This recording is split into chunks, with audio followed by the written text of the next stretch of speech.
Before getting to tonight's speaker, I have some special guests that I would like to take note of.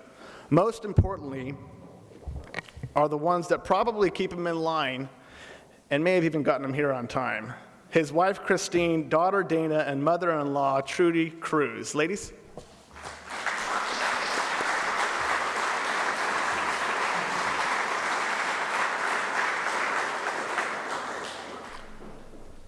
Friend of our guest speaker, U.S. District Court Judge Andrew Guilford.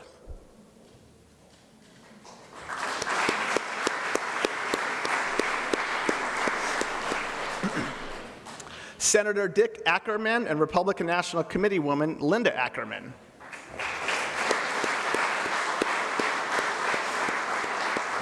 And I know we have some other members of the Superior Court of California in attendance. Would you all please stand and be recognized?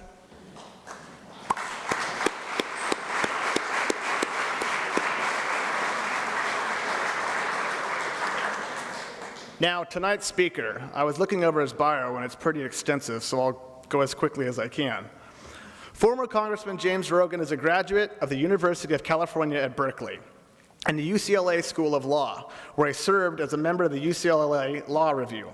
After a brief stint as a civil litigator, he joined the Los Angeles County District Attorney's Office, where he went on to specialize in the prosecution of gang murderers. In 1990, California Lawyer magazine named him as one of the state's most effective prosecutors. Appointed to the bench by Governor Deukmejian at age 33, he became California's youngest sitting judge at the time, and his colleagues later selected him as presiding judge. In 1994, he was elected to the California State Assembly, and in his freshman term was elected majority leader. California Journal magazine named him the Assembly's most effective legislator and ranked him #1 in integrity and #1 in effectiveness. In 1996, he won the first of 2 terms in Congress and was one of only 2 members to serve on both the House Commerce and House Judiciary Committees. The House selected him to be the lead prosecutor in the historic impeachment trial of President Bill Clinton. President George W. Bush nominated him to be Undersecretary of Commerce and Director of the United States Patent and Trademark Office. Confirmed unanimously by the United States Senate, he served as chief advisor to the president on all intellectual property matters. He left the Bush administration in 2004 and returned to private law in Orange County until rejoining the bench in 2006 when Governor Schwarzenegger appointed him to the Superior Court. In 2004, he published his autobiography, Rough Edges, which Reader's Digest named as one of the year's top 4 nonfiction books. His second book, Catching Our Flag, published in 2001, was his behind-the-scenes memoir of the Clinton impeachment and Senate trial. And his third book, one of my favorite, And Then I Met, Stories of Growing Up, Meeting Famous People, and Annoying the Hell Out of Them, was released in 2014.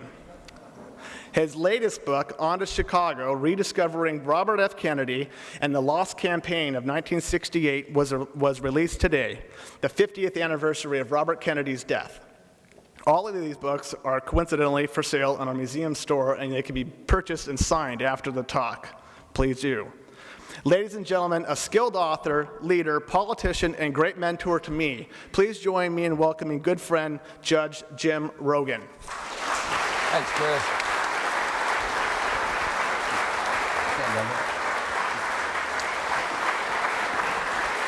Thank you.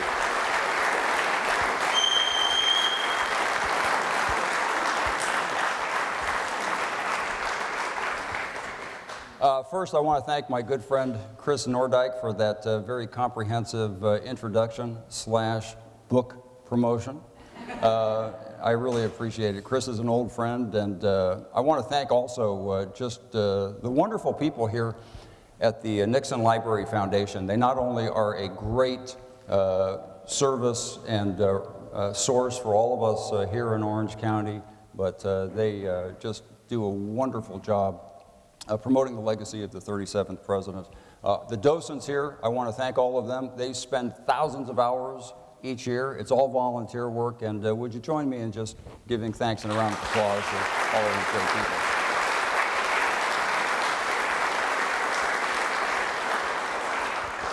So here we are, 2018. It is the 50th anniversary of the 1968 presidential campaign. And that was a very important year for me in a lot of reasons. One of them is because it was the year that generated my interest in politics and government and history and got me started on the path that I took. I started collecting campaign buttons that year. And 50 years later, I'm still collecting them. I don't know if you had a chance, but I've taken up most of the East Room here with a lot of campaign memorabilia from the 1968 campaign. So if you haven't had a chance to see them, I hope you will take a look. When you walked in tonight, we had docents back there passing out campaign buttons to you. I'm wearing one of them.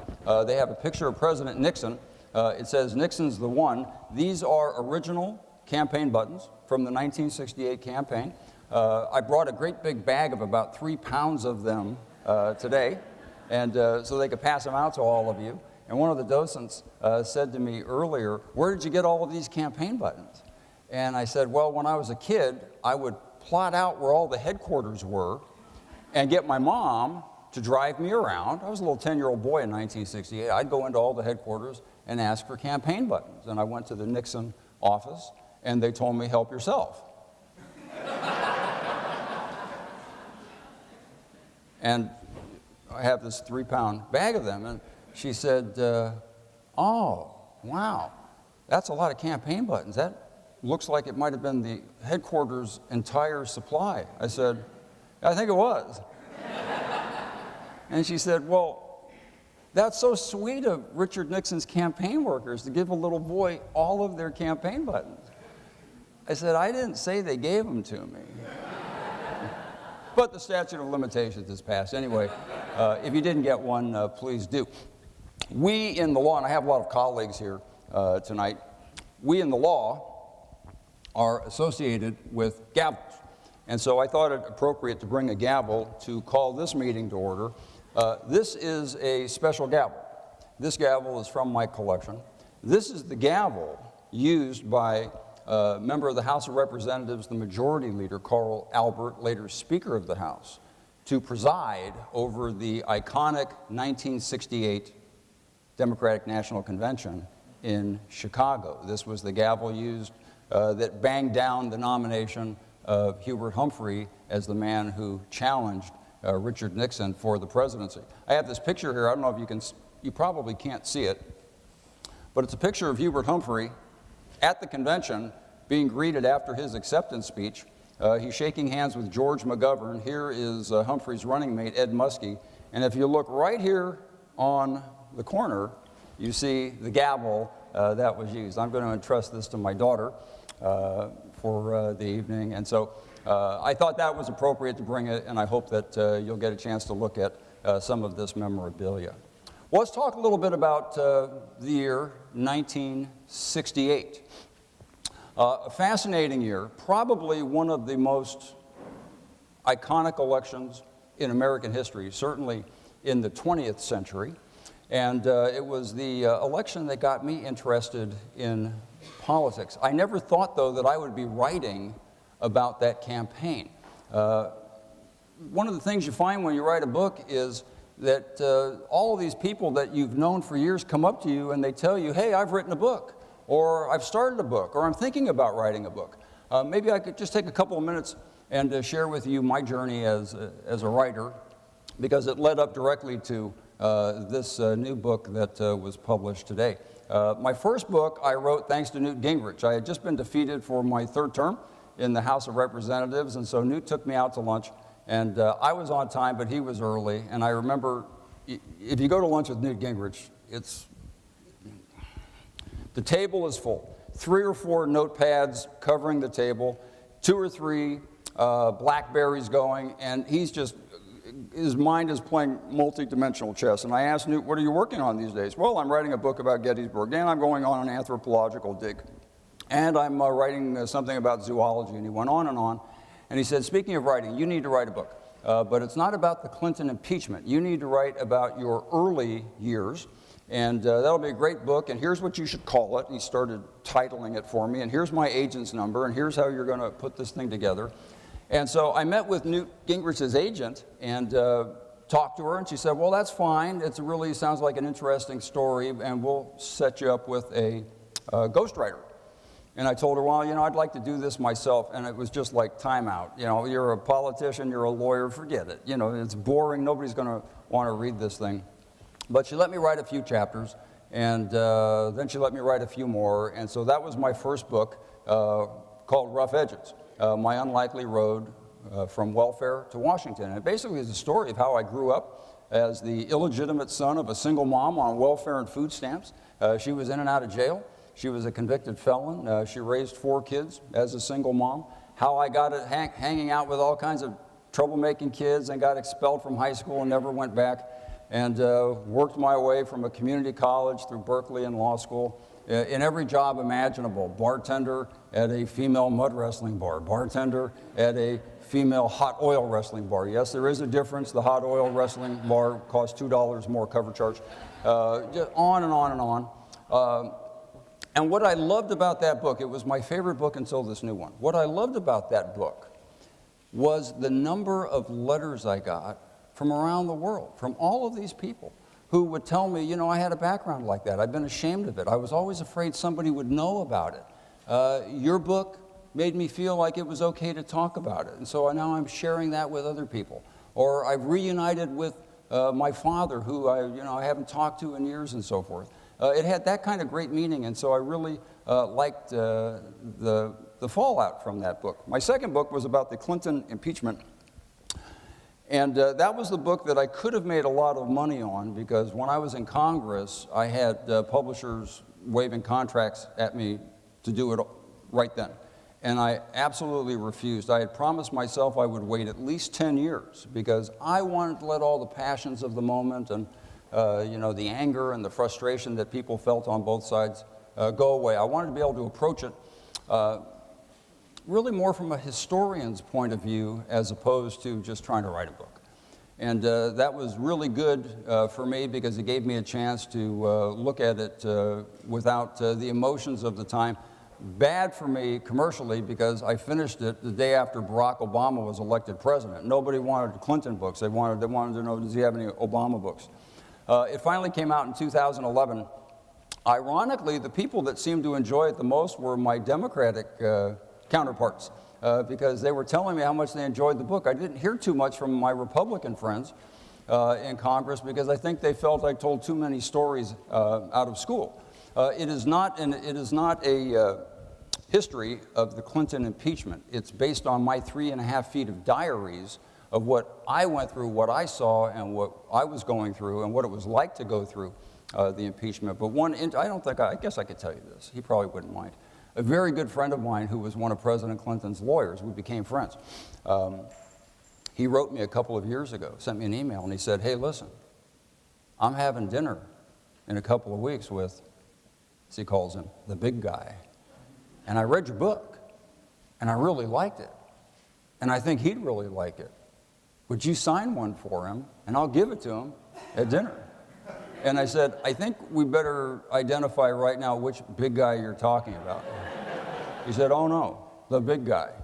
And you may remember President Clinton had some heart issues a few years ago, so I signed a book for President Clinton. It said something like, President Bill Clinton, I hope this trip behind enemy lines is something you find interesting, ... but not so interesting that it gives your cardiologist angst. So I sent that off, and I got this, he probably wouldn't, I don't think he'd mind if I told you this. I got this nice note back from President Clinton saying he looked forward to reading it, and I wrote him back and I told him, well, if you read it, tell me what you think. That is, if you're still talking to me. And I eventually got a note from him that said something along the lines of, I'm at the age now where I'm too old to remember who I'm mad at. And I wrote him back and I said, well, that's wonderful. If it's true, I have boxes of VHS tapes in my garage I could send you, and they will refresh your recollection very quickly.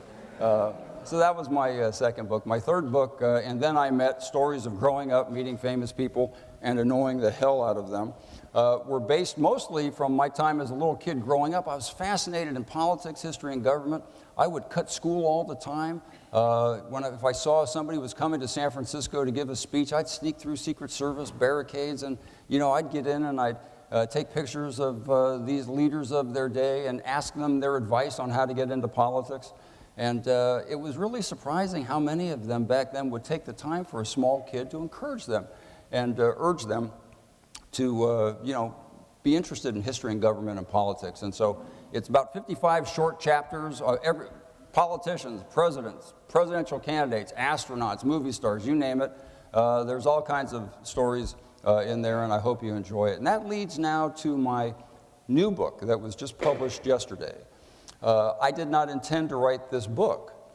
3 years ago, I had intended to write the sequel to And Then I Met. I purposefully stopped my stories from And Then I Met from before I got into politics and Congress. Because there I got to know a lot of famous people at a different level where I knew them and I was working with them.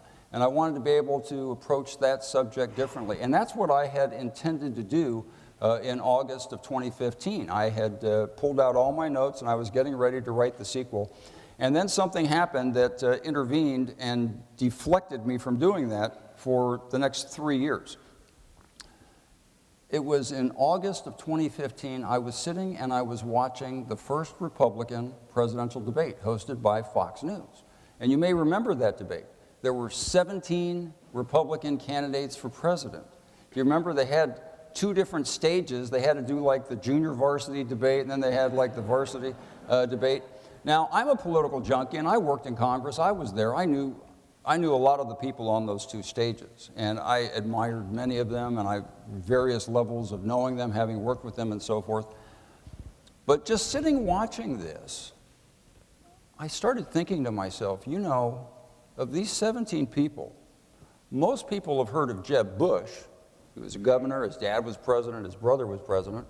And people know Donald Trump from reality TV and, famous real estate mogul. But these other 15 people, I know them, and I know their accomplishments. But to the average citizen, they were in from 0 to 2% name recognition in the Gallup polls. And as I was watching that debate and thinking about that, it dawned on me, elections didn't used to be this way. And I started thinking about the first election that lit the fuse for my interest in history and politics and government, and that was 1968. Now, I was 10 years old in 1968. I'm almost 61 now. I remember that campaign. If you are not old and gray, you do not know what I'm talking about, okay? I have young lawyers in my court on a regular basis. And they've asked me over the last few years, what's your new book? And I'm explaining it to them, and they're lawyers. Who's Robert F. Kennedy? Never heard of him. Never heard of him. And so I started thinking about 1968. Think about this. In one campaign, running against each other, we're not talking about, pygmies in the national polls. I mean, you had titans running against each other at various times. Lyndon Johnson, Richard Nixon, Ronald Reagan, Robert F. Kennedy, Eugene McCarthy, Vice President Hubert Humphrey, 3-term New York Governor Nelson Rockefeller, Michigan Governor George Romney, a newcomer to politics, but won 3 times massive elections in Michigan, each time as a Republican, each time winning in this very blue state. The one man, just before his assassination, John F. Kennedy, said, that's the one guy I don't want to run against in 1964. And then you had the wild card, George Wallace, former governor of Alabama, the guy who in his inaugural address as governor said segregation today, segregation tomorrow, segregation forever. And when Bobby Kennedy's Department of Justice tried to integrate the University of Alabama, Wallace, as governor, stood and blocked the front door with the TV cameras running, saying, this is an intrusion in our rights and so forth, this major standoff. George Wallace was running as a third-party candidate, and at one point, he was over 25% in the polls. He just kept ticking up and ticking up and ticking up. And by the way, George Wallace on the campaign trail, if you thought any of the candidates from 2016 were, shall we say, harsh in their rhetoric, you got to YouTube George Wallace. George Wallace was the guy that invented challenging the press during his speeches. And I'm going to talk a little bit about Wallace in a few minutes. So you had these 9 major players on the stage, many of whom had their fingerprints all over major pieces of legislation for 20 or 25 years. And then I remembered something that I read maybe 30 years ago. It was an interview with Bobby Kennedy's neurosurgeon, the surgeon who fought 50 years ago to save his life. He said, you know, he was shot by a little .22 revolver. 6 people were shot that night. Another guy shot in the head. Everybody survived. Bobby Kennedy, that bullet hit him in just the right spot. He said it was a lucky shot. It was a fluke.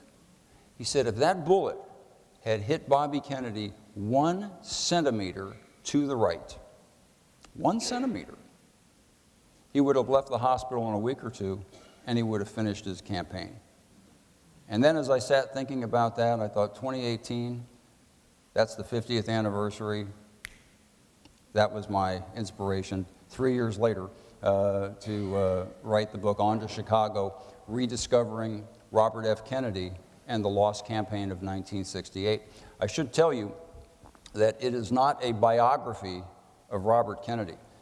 He is a protagonist in the story, but he is one of 9 protagonists. It's really a comprehensive history of the 1968 campaign, the Democratic campaign, the Republican campaign, and then the general election. But looking at it from a historian's perspective of what really would have likely happened if Bobby Kennedy had left that hospital, as the doctor said, and gone on and finished his campaign. It's not based on sentimentality or based on wishful thinking. When I started writing this book, I really did not have a preconceived notion of how it was going to come out. The research I did on it was very extensive. If you look at the inside jacket of the book, the author's photo is not a typical author's photo. Usually they want a headshot, right? And they asked for a headshot, and I told them no. What I did, the day I hit the final keystroke on that book, I took all of the books I had read, the research books I had, maybe 150 of them. I lined them all up in the kitchen. I gave my cell phone to my wife, Christine. I told her, snap a picture. I'm just posing with all these books, because I wanted people to see just the broad breadth of the books that I read. To fit it in a 2-inch square, they chopped off almost all of the books, and so you see me like I'm lazy on a handful of books. But anyway, it really was an extensive effort. I really tried to treat it from a lawyer's perspective and follow the evidence. What is the best evidence? What does the evidence really show? I hesitate to tell you, I should say I hasten to tell you, it is not a biography of Robert Kennedy, because although the book was released yesterday, it was released a few weeks ago in Kindle version, and somebody went on Amazon and bought the Kindle version, and all over the book cover it says it's a what-if book, the description is a what-if book. The first Amazon review I got that sat there for about 2 weeks was 2-star. And the 2-star review was, oh, I thought this was a biography on Robert Kennedy. I didn't know it was about, you know, the whole campaign and all these other people. I went online to find Amazon's suggestion box if down the road they require an IQ test before you can leave a review. That was my suggestion. I won't have time to talk about the entire campaign, but I just want to kind of focus on a couple of key points. The book itself is divided in 3 major parts. The battle for the Democratic for the Democratic presidential nomination, the battle for the Republican nomination, what the tickets would have more than likely looked like going up against George Wallace, and then the general election in November. Since I have so many people in the audience without gray hair, I just want to take a few minutes to talk about the Democratic battle of 1968. Fascinating, because of all the intrigue that was going on. So it starts off with President Lyndon Johnson. He had been John F. Kennedy's vice president. Bobby Kennedy was Attorney General and treated LBJ very poorly when LBJ was vice president. They did not like each other. That is a euphemism. They hated each other. They just despised each other. Johnson becomes president, when President Kennedy is assassinated. Bobby Kennedy is still his attorney general for a period of time, but the friction is very tense between them. Interestingly, if you go back and you look into the archives, Bobby Kennedy even then was giving private historical interviews to the Kennedy Library, not to be released for many years, and he starts riffing on Lyndon Johnson, and he can't stop. This is back in 1964. He's an animal. He's not even a human. He's just this horrible, horrible guy. And while he was doing that, he was still trying to maneuver himself as Johnson's vice presidential running mate in 1964. LBJ gave very serious thought to putting him on the ticket for one reason. He was afraid if Nelson Rockefeller got the Republican nomination for president, he was going to have to reach out to Kennedy supporters, and he would have put him on the ticket. Once Barry Goldwater got the nomination, Johnson told his supporters, that's it, I don't need Bobby Kennedy anymore. He didn't want to come out and say publicly, I don't want Bobby Kennedy to be my vice president. So what Johnson does is he calls a press conference, and he says, I've decided that none of my cabinet members will be my running mate. It was directed to one cabinet member. Everybody understood that. Bobby had a great retort. He came out and smiled, and he said, well, I'm just sorry I had to take so many other good fellows over the side with me in this. And so Kennedy leaves the cabinet, runs for the U.S. Senate from New York, and when he gets into the race in September, the election's in November, and he just shoots ahead in the polls. But the Republican senator against whom he ran, Ken Keating, a moderate, really a liberal Republican, very popular in New York, he starts ticking up in the polls. In the meantime, Johnson is killing Barry Goldwater in New York. It's like 2 million, I think he had like a 2 million vote margin. Kennedy is starting to lose, and they're getting down to the wire, and it's apparent that he's not going to make it. Bobby Kennedy had to do the worst, maybe one of the worst things he ever felt he had to do in his life, and that was ask LBJ to come to New York and help. Johnson comes into New York, spends 2 days, plasters the state with Johnson, Humphrey, Kennedy buttons. If you look at these trays I have of Bobby Kennedy campaign material from his Senate race, you'll see all of these Johnson, Humphrey, Kennedy things. Johnson pushes him over the line. Kennedy wins by a decent margin, gets up and gives his victory speech. LBJ's watching it on TV. He thanks everybody in the world. He doesn't thank Lyndon Johnson. And Lyndon Johnson did not forget it. By now, we're starting to accelerate into Vietnam. Johnson had started to send combat troops over there. When we got into late 1967, mid to late 1967, the Vietnam War has been going on now for a solid 3 years of open combat. We have almost 500,000 troops over in Vietnam. A number of U.S. senators were becoming these anti-war senators. Kennedy was starting to move in that direction from 66 and 67, but wouldn't commit to it because his brother was the guy that first got us into Vietnam, and he was kind of in this quandary of attacking the policies that he was a part of as in his brother's administration. Johnson's going full bore on Vietnam. On the Republican ticket, on the Republican candidates, they're all supporting the president on Vietnam, telling him go, go, go. And so a guy named Allard Lowenstein, who later served one term in Congress, leading the anti-war movement on various college campuses, he decides signing these petitions and having these protest marches is not going to work. We need to find somebody who will challenge Johnson directly and do it on the Vietnam War. And his number one choice, everybody's number one choice, was Bobby Kennedy. And they went to see Bobby. They talked to him 2, 3, 4, 5 times, begged, pleaded, cajoled, and Bobby said, forget it. LBJ cannot be beaten. Can't be beaten. In fact, if he gets nominated, I'm going to endorse him.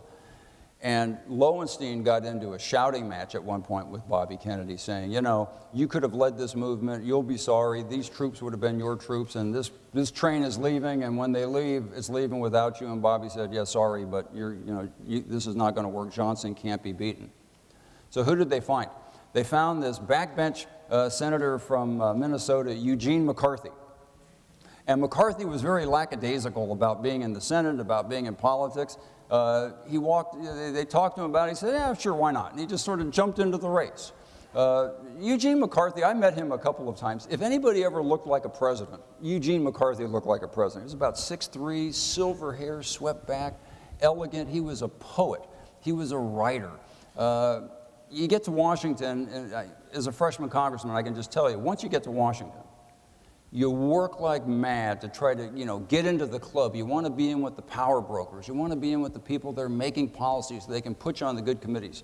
Gene McCarthy could care less. He would mock the Senate. He would mock the leaders of the Senate when he was a senator. He'd go out and he'd give interviews and he'd say, the Senate's really, it's kind of like some New Guinea leper colony with all of their seniority and their taboos and all of this. So the Senate leadership hated Gene McCarthy. He could care less for any of them. He jumps into the race for the presidency of the United States. Now, let me tell you about Gene McCarthy. No other candidate like McCarthy. He announces he's running for president against Johnson. He jumps into the race about 3 months before the New Hampshire primary. A reporter asks him at his announcement press conference, "So why do you want to be president?" He looks at the press. He said, "I didn't say I wanted to be president. I'm willing to be president. I didn't say I wanted to be president." And the press is looking, and another reporter, "Well, if you won, what kind of president do you think you'd make?" "I'd be adequate." The New Hampshire primaries in March. He announces like around December 1st. He doesn't even bother showing up in New Hampshire until the end of January. He's got some little skeleton staff up there. They're begging him to come up. He finally toddles up to New Hampshire, and great, we've scheduled all of these, things for you, Senator. They take him to his first speech. It's at some auditorium. They've got 1,000 people. They've been promoting this thing for weeks and weeks. He's halfway to the speech. He taps the driver of the car. "Yeah, I got an idea for a quatrain. Take me back to the hotel. I want to go write poetry." "You can't write poetry. You got a speech." "Yeah, no, we're done. Take me back. I'm going to write poetry." They just canceled the speech. The next day, they showed up to pick him up at the hotel. He had a full schedule. His staff guy gets to the hotel. "Where's Senator McCarthy?" "Well, he's not here." "Where'd he go?" "He heard there was a monastery in town. He told me to tell you, cancel today's schedule. He's going down to meditate." They had to go down to this monastery and drag him out of his meditation pew. One time when his campaign started actually taking off, they took him up to New York. And I think it was Jeremy Larner, his chief speechwriter, wrote in his book from 1969. He said, "Senator, listen, these are serious people. We got about 100 people in this ballroom. They are major donors. They are major players, state party players. They are interested in meeting you. Don't screw around. You got to go in there and you got to work the room." And McCarthy's, "Yeah, fine, got it. He walks in the room, all the lights go on, smiles, shakes 4 hands, turns to his aide and he says, "Okay, I'm bored now." And he just walks right past everybody, goes to the bar and sits and drinks until the room empties. And so that was Eugene McCarthy's campaign. Of course, nobody took him seriously. LBJ thought it was a joke. Bobby Kennedy thought it was a joke. He was just going to get shellacked. But McCarthy got 2 unexpected breaks. Number 1 was the Tet Offensive at the end of January. And I'm not going to go into the history of the Vietnam War, but there was a truce for Tet, which is the Vietnamese New Year, between the North and the South fighting. America was supporting the South. The communists were supporting the North. They had a truce for the holiday, and of course the North broke the truce. They hit like 100 cities in the South. They blasted their way right to the steps of the U.S. Embassy. It actually ended up being a massive, massive military defeat for the communists, but it wasn't reported that way in the news. It took about 5 weeks for U.S. forces with the South Vietnamese to beat back the offensive, and they crushed the offensive. But for 5 or 6 weeks on the news every night, it was being reported that just when you thought that the Vietnam War was winding down, look at what's happened, look at what's happened. McCarthy and his people later said, it's really the first time we were able to get America's attention to make them believe the Pentagon's been lying. And it wasn't until the Tet Offensive that American support for the Vietnam War, by the way, majority of Americans supported the Vietnam War just before the offensive. Majority of Democrats supported the war. That's when it started to take a nosedive. LBJ made a major mistake after the Tet Offensive. He said, well, we're going to beat this back easily, but I may have to call up 200,000 more troops and cancel college deferments. With 500,000 troops over there already, every college kid in America suddenly started hitchhiking and taking buses to New Hampshire to work on the McCarthy campaign. They called it the Children's Crusade. And they brought, just by the tens of thousands, kids from all across America went to New Hampshire, started knocking on doors for Eugene McCarthy. The second mistake that was made, unexpected mistake, there was really no Republican primary in New Hampshire. There was, but Nixon ended up being basically unopposed because his one competitor dropped out. Johnson wasn't on the ballot. When Bobby Kennedy said he wasn't going to run for president, Johnson said, why bother? So he didn't even file for the primary. After McCarthy filed, McCarthy was a joke. LBJ said, oh, it's not even worth it. I'm not going to bother. But the governor of New Hampshire was a Democrat, and he didn't want New Hampshire to get kind of lost in the shuffle. He wanted to promote New Hampshire. So he sent out these pledge cards, these 3-part pledge cards to every registered Democratic voter in New Hampshire. And they were perforated, and it was a pledge card to write in LBJ's name. He thought, we'll start a write-in campaign, kind of get Democrats interested in the race. The people of New Hampshire recoiled at this card. First of all 3 parts had a serial number. A lot of them thought it was the ballot. And what happened to my secret ballot? And you had to send this pledge to the White House, and you had to send this pledge to the state party office. And Governor King went out and he said, let me tell you why we're doing this. It's time for Democrats to stand up and be counted, or be counted out. And they viewed that as this heavy-handed Big Brother threat. Thousands of these things started appearing at the McCarthy headquarters with Johnson's name crossed out and McCarthy's name written in. They estimated McCarthy was going to get between 5 and 10% at New Hampshire. On election day, after the absentees were counted, he came within 200 votes of outpolling Lyndon Johnson in the New Hampshire primary. And 2 or 3 days later, Bobby Kennedy jumped into the race. And so a lot of the Kennedy supporters moved right to Bobby, but McCarthy's supporters, who would have been Kennedy supporters, felt that he was trying to steal Gene McCarthy's lunch. And so this terrible tension between the McCarthy and Kennedy campaigns had occurred. The next big primary was in Wisconsin. LBJ versus McCarthy head-to-head. When Johnson saw the polls on April 3rd, he was going to get killed by Eugene McCarthy. 3 days later, LBJ drops out of the race and decides, I'm going to work on peace, and I'm not going to... he drops out of the race, and now it's the 2 peace candidates against each other without the guy that they were in the race to begin with as the cause of their campaign. Bobby Kennedy and Eugene McCarthy battled across the primaries for the next couple of months. In 1968, there were really only 5 or 6 primaries of note. Hubert Humphrey, the vice president, the administration candidate, got into the race the end of April.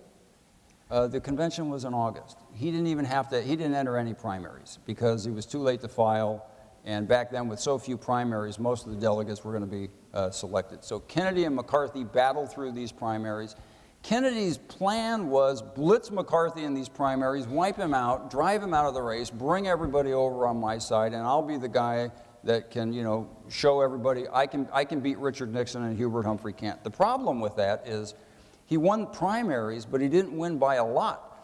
In the Indiana primary, he spent a ton of money. McCarthy spent almost nothing. Kennedy got 42%. He won, but not by a lot. In the next primary, Nebraska, Kennedy spent a ton of money, worked hard. McCarthy spent 1 day in there. Kennedy barely cleared 50%. He needed the knockout in Oregon, and Gene McCarthy beat him by about 6 points in Oregon. Stunned him. Nobody saw it coming. Nobody had ever beat a Kennedy before.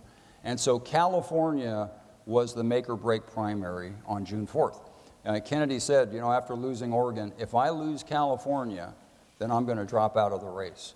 And so all eyes turned to California. And they fought up and down the state for the next week, and on June 4th, Bobby Kennedy won.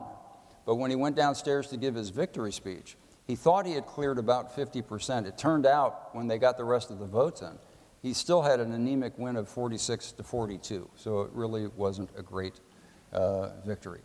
And those of you who have seen it on TV or are old enough to remember, McCarthy conceded. Bobby Kennedy went down to the ballroom at the Ambassador Hotel, and in his closing remarks, he said these words, "My thanks to all of you, and now it's on to Chicago, and let's win there. Chicago being where the Democratic Convention was held.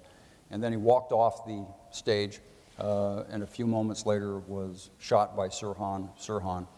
Today, we're taping this on June 6th. Today is the 50th anniversary of the day Robert F. Kennedy died.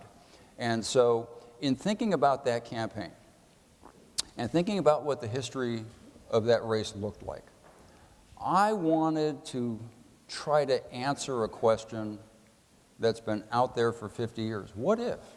What if Bobby Kennedy really had lived? And that's what this book attempts to do. I tried to show in the first part what would have really happened in Chicago had he had lived.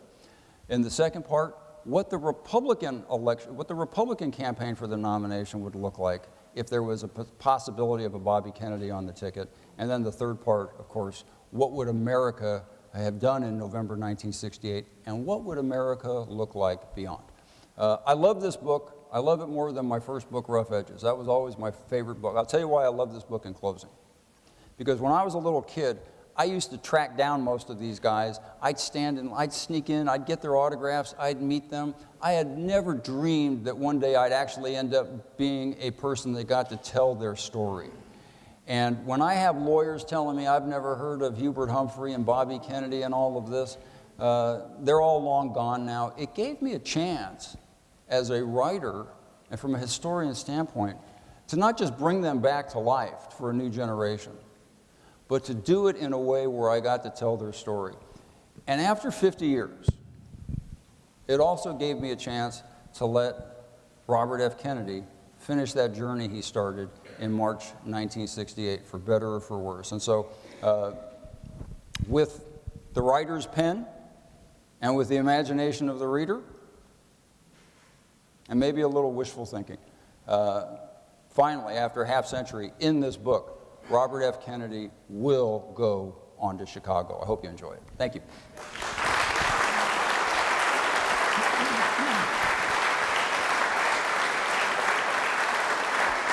Your Honor, thank you. We will, he has agreed to take some questions. I see a couple of hands going up in the back here. What would have happened had that, dreadful incident not happened 50 years ago, if he went on?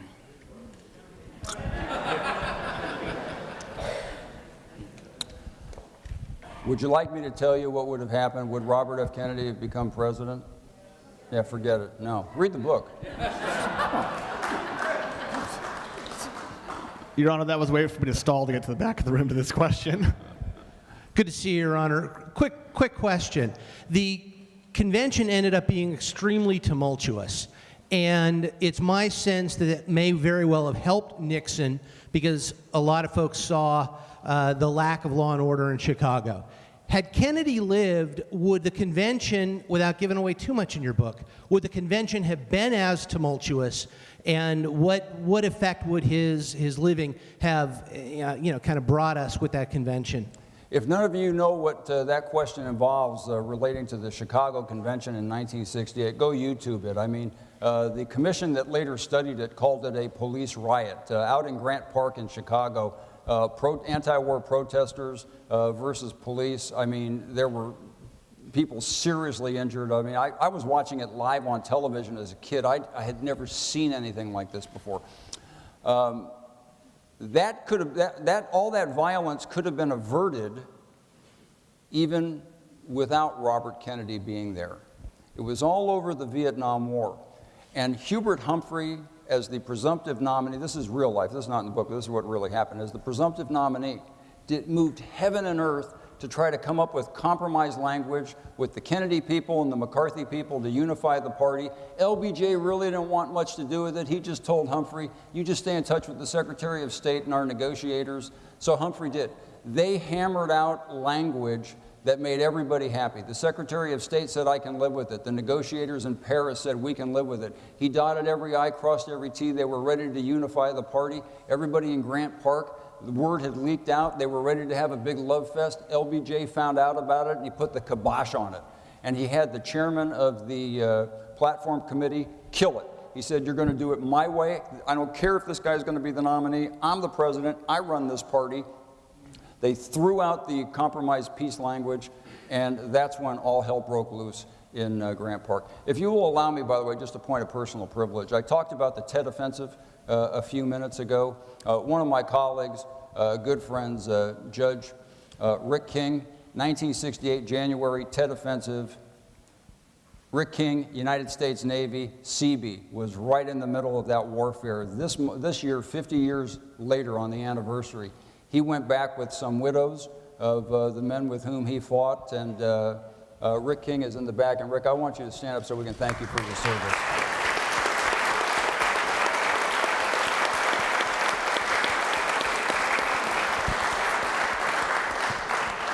And by the way, the story's in the book. On one of Bobby Kennedy's last days, 2 days before he was assassinated, he just breakneck speed.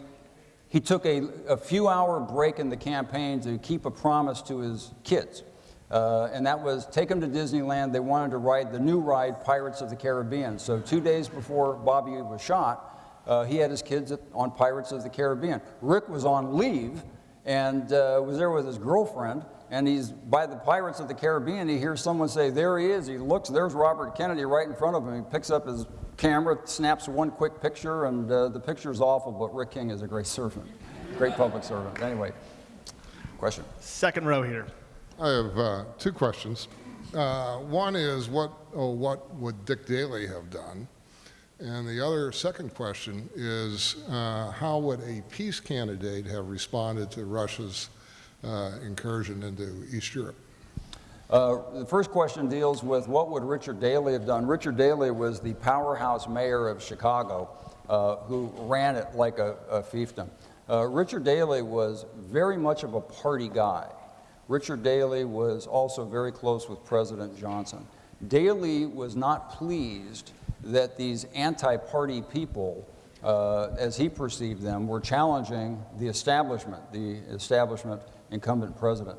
Daley was a guy who ran Chicago on the party system. He understood our party organization. He lived by it. He came up the ranks, and he expected other party people to do the same. Bobby Kennedy wasn't there in Chicago. Eugene McCarthy was there in Chicago, and there's a story in the book that really happened. All of McCarthy's people brought their signs to the convention hall, and they had them all stored in these lockers. Through some accident, the National Guard tear gassed all of the McCarthy signs and made them unusable. There's also a story in the book that it was a story I didn't know until I researched the book, and it hasn't been really written about very much. Once Lyndon Johnson dropped out of the race, his poll numbers shot up almost 15% in one day. It was unprecedented. Nobody had had this type of rise. And suddenly Johnson was viewed as this wonderful leader sacrificing for peace, and he was going to get peace. And as soon as Johnson saw that, he started thinking, well, gee, why do I need to get out of the race? Lyndon Johnson, behind the scenes, in the months leading up to the convention, was caballing and plotting to work it out to get a draft. He thought Humphrey was a weak candidate. He didn't think Humphrey could beat the Republicans. He thought Eugene McCarthy was a kook. And Johnson was getting a lot of pressure from the governor saying, you know, Mr. President, you're the only one who can do this. And it was almost set up. In fact, Johnson had Mayor Daley invite him to Chicago for his birthday party. Johnson wasn't going to the convention, but he was going to come for a birthday party and was intending to go there to announce that he was going to Russia, the Soviet Union, the first president, to visit there to get peace in Vietnam, and then his boys were going to start the draft, and he was going to sweep the convention. And what put the kibosh on all of that was a few days before that was going to happen, Soviet tanks rolled into one of the captive nations in Czechoslovakia, and that was the end of the summit. And so it was, LBJ came this close to being able to actually reclaim that nomination. Back of the room, sir. Chris? Yeah. Follow up? I can repeat the question.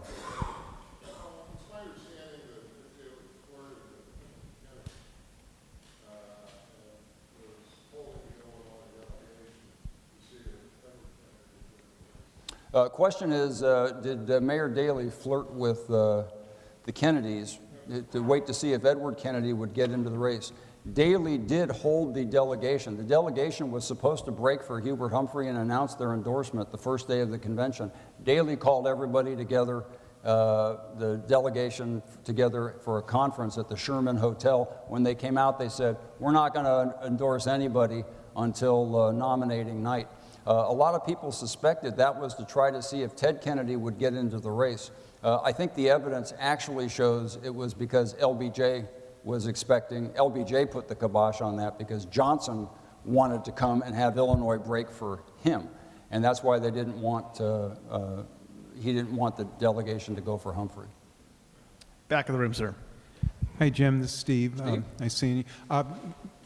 First case of fake news, like the Tet Offensive, as you pointed out, was actually a massive military victory for the United States, but Walter Cronkite was there making it sound like it was a defeat. So, comment on that, and also the real majority by Scam and Wattenberg talked about the 1968 election and said that one reason Nixon won is that it wasn't the young people in the riots in the streets, that the American people were more concerned with the policemen than the radicals. Thought your ideas on that. You know, America was so divided in 1968. I know a lot of us think that we're divided now, and I guess that's true, you know, this whole red state, blue state phenomenon. But if you go back and you look at 1968, what we endure as a nation today pales in comparison. I mean, when Martin Luther King was shot in April 1968, 100 major cities were aflame in riots. Throughout 1968, campus riots on university colleges all across the country were breaking out. People were being injured. People were losing their lives. By the end of 1968, we really were, as a nation, looking like there was a possibility of civil war or a revolution. It was talked about openly. I'm not sure if that really answers the question, but oh, well, you know, I served in Congress. I have no opinion on fake news. Next question.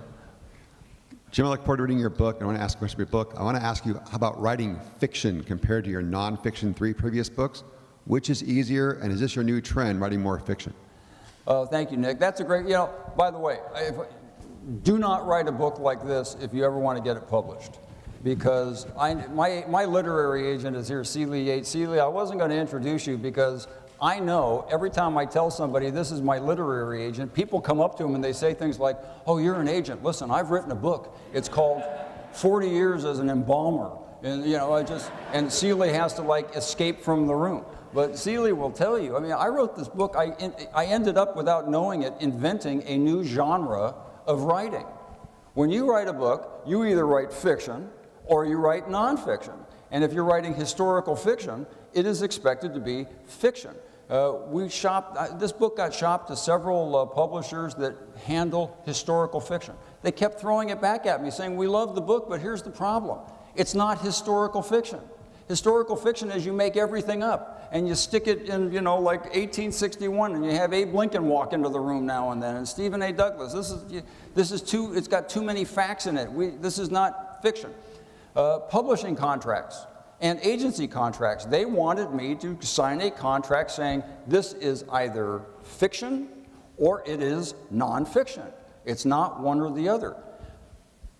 The book you're holding in your hand is about 517 pages. What you are not holding in your hand are the other 400 pages in 10-point font of 1,000 sourced endnotes that tell you in this book what really happened, and here are the sources to prove that this really happened. Nobody apparently has ever done it before, and no publisher wanted to take a chance with it because it didn't fit the paradigm of what they wanted. So if you're going to write fiction, just make it all up and don't put 1,000 endnotes to it. The notes were so extensive they couldn't print them in the book. They'd have to do a second volume of endnotes. The publisher wasn't going to do that.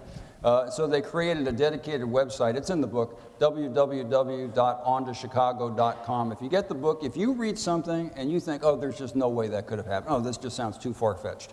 If there is an endnote there, I defy you to look it up.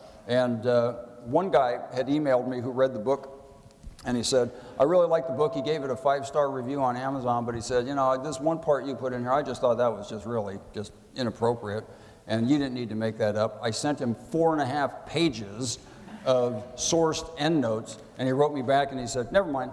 So yeah, I loved being able to write the fiction book because, like I said, it gave me a chance to tell the story through dialogue and through characters and tell the story.